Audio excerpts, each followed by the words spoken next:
ginagawa mo dyan? Paano ka napunta dyan? Ang dami mo pang sinasabi. Sundin mo na lang ako. Di ba ikaw yung nasa hotel kanina? Oo, ako na. O, ano ngayon? Kasi kanina dala ko lang yung damit, ngayon suot na eh. Papakilan mo sa damit ko.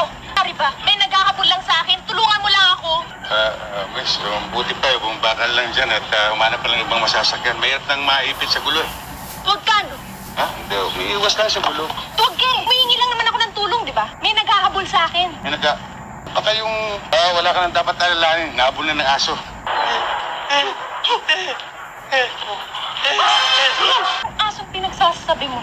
Hoy, baka gusto mong i-report kita sa opisina ninyo.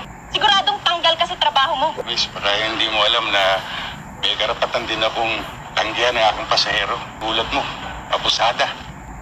Abusada? Ako? Ako abusada? Anong abusada? Sinong abusada? Ako abusada? Doon dapat tayo dumayon eh. Magagawa na. Wala magagawa. Sira kasi yung ulo nyo. Kapal ba? Rando, ay si Miriam sumasakay ng taxi. Oo nga, no? Nabenta na ang bahay at nabayaran ko na lahat ng pagkakautang natin kay Brando. Bakit naman kailangan pang umalis tayo sa lugar nito? Samantalang marami na tayo naging kaibigan dito. At kung ano man ang mangyari, may tutulong naman sa atin. Chang, hanggat hindi tayo nakaalis dito, hindi ako titigilan ni Brando. Isa pa, nangako na si Stella na pagdating natin Maynila, tutulungan niyo tayo sa negosyo. May pupuhunan pa natin ang konting perang natira sa pinagbilan ng bahay. O ano, sasama ba kayo? Abay, siyempre, kung saan ka naroon, nandito din ako. O, kung lalakad, kaya na lumakad na tayo tayo gabihin. Pare, pakihatid mo itong kasama ko sa address na yan, ha? Alam ko ito, sir. Okay, eto. Siguro naman kasya na yan hanggang sa pupuntahan nyo. O, sir. Pag-gising nito, singilin mo uli. Ay, salamat po, sir. Okay.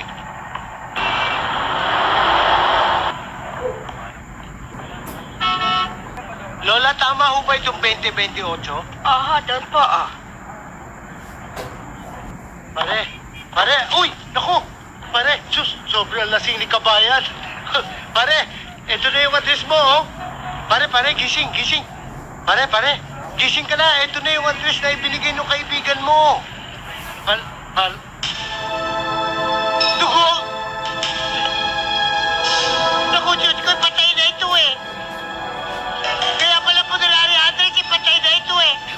Hoy, paano nga po nilari tulungan niyo ako? Ibo naman ang address.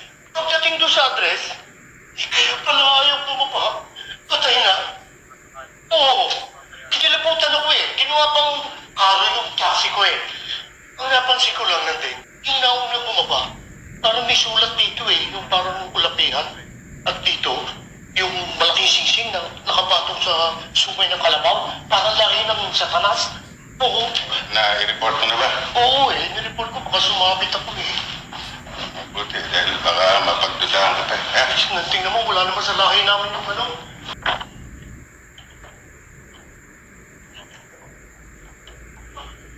Ano nangyari sa inyo? Ay, dinaanan ng pitong bagyo!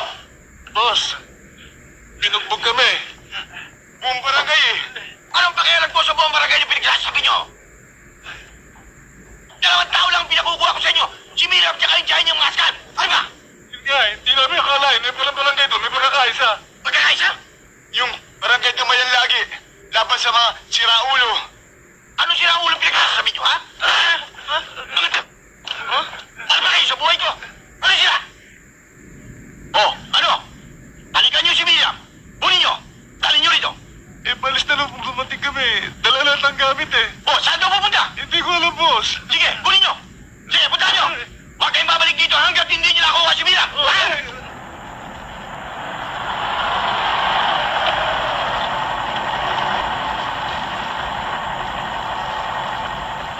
Eto, mama, oh. Keep the change, ha? Salamat.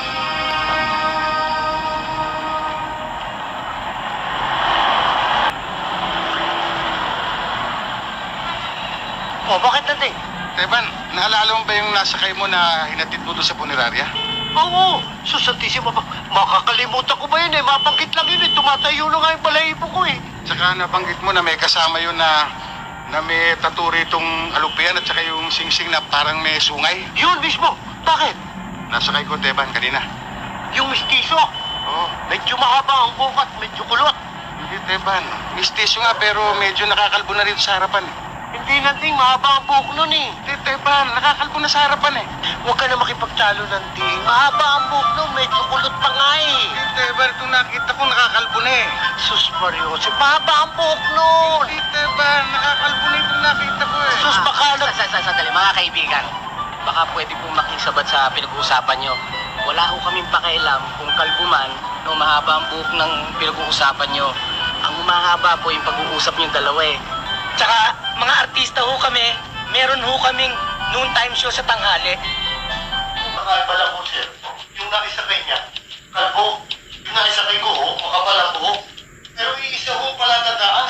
May tattoo alapihan dito at may singsing na brilyanting parang bisugay ng kalabaw. Ano nangyari yun? Sir, sa tingin ko, nagpapalat kayo yung tao. Naging iba-iba ng ayos. Yun din ho, suspensa ko, sir. May punto kayo rin. Burgos! Sir, kunin mo nga extension nitong dalawa. Gawin mong official ng report. Yes, sir. Sige, dalawa. Namatag, sir. Gentlemen, sit down. Tungkol sa bagong shipment natin na darating bukas, gusto kong maagapan ninyo ito bago maamoy. Saan papagsak niyan? Sa pier o sa airport? Sa pier. Voyage number 75. Alas 4:30 ng umaga ang dikit ng barko sa pier. Lubungin nyo na sa breakwater. Kung ganun, ipaubayan natin kay Bert dyan. Diyan siya magaling. At dagat. Akin yan. Nakahanda ang mga pangkakong motor. Yun naman pala eh. Ikukunin ko na yung mga bata natin. Konting pag-iingat lang ang kailangan, ha? Huwag kang mag-alala, boss. Lagi naman kaming maingat eh. At alam mo naman ako, malinis ako magtrabaho. Mali! Dahil may nakakilala na sa'yo. Sino, boss? Isang tsuper. Isang tsuper ng taxi. At nai-report ka na sa pulis. Imposible! Paano ako makikilala eh? Sindulas ako ni Palos. Marami pa akong gimmick. Nag-iipay pa ako ng anyo. Imposible eh! Burgos! Sabihin mo sa kanya yung sinabi mo sa akin. Totoo lahat ang sinasabi ni boss. Sa akin mismo nag-report ang dalawang taxi driver. At natandaan ang tatak kalupya sa iyong kamo. Ang suot mo sisig, nahugis kalabaw. Mabuti na lang at sa akin nag-report. Kung hindi, tsak na nakablatter ka. Kaya mabuti pa, burahin mo na yung alupihan na yan. At itapon mo na yung walang kakwenta-kwentang singsing mo. At isa pa, unahan mo na yung driver na yon. Kunin mo dito kay Burgos ang pangalan at ang numero ng taxi. Mabuti kamot, meron tayong tengat, mata sa pulisya. Alam natin lahat ang nangyayari.